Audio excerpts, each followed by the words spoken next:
Imagine a world where housing is cheap, clean energy is everywhere, healthcare is affordable, and the air actually smells fresh. Sounds like sci-fi, right? But here's the twist. The technology and know-how to make this happen already exist. We just don't do it. Today, we're going to break down Ezra Klein and Derek Thompson's conversation on abundance.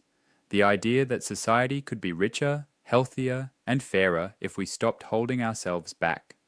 By the end, you'll know exactly why abundance thinking could be the single biggest mindset shift of your lifetime, and how to spot the forces that keep it from happening. So let's start with the core idea, and why the world is a lot closer to abundance than you might think. Part 1, the big idea, what abundance actually means. Klein and Thompson aren't talking about abundance like some vision board manifest wealth thing. They mean material abundance.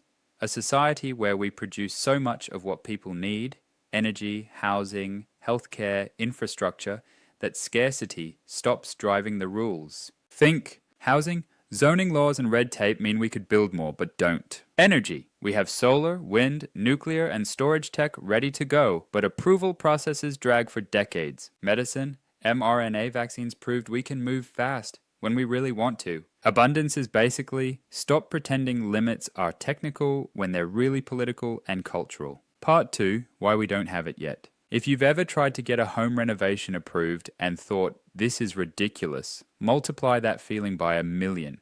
That's the global economy. The barriers aren't just cost or tech.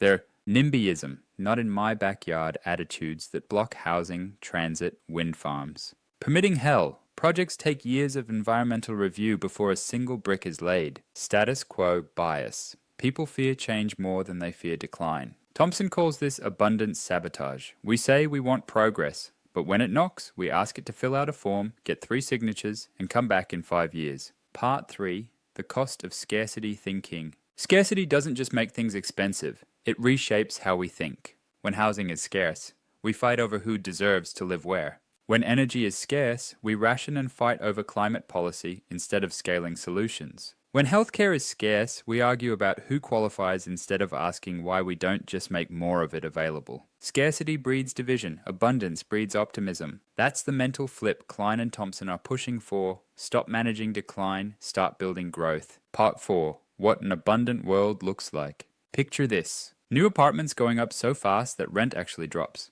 High-speed rail that makes flying between cities feel ridiculous. Clean nuclear plants built in under 5 years. Medical breakthroughs that go from lab to public in months, not decades. In an abundant world, the pie isn't fixed. It's growing. And when people stop fearing that someone else's gain is their loss, politics changes too. Part 5.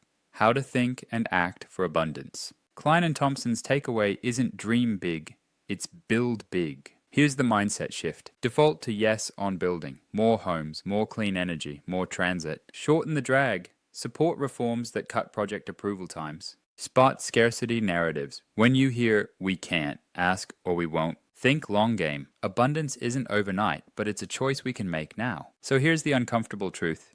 The future could be dramatically better than today, not in theory, but in reality. We already have the tools. The only question is whether we get out of our own way. Which side are you on? Keep things small and safe, or start building big and fast? Drop your thoughts below, because this is one of those debates where the way we think is just as important as what we think. And if you liked this, check out my video on Goliath's curse, the surprising history and future of societal collapse, and why great civilizations often fall right when they seem unstoppable.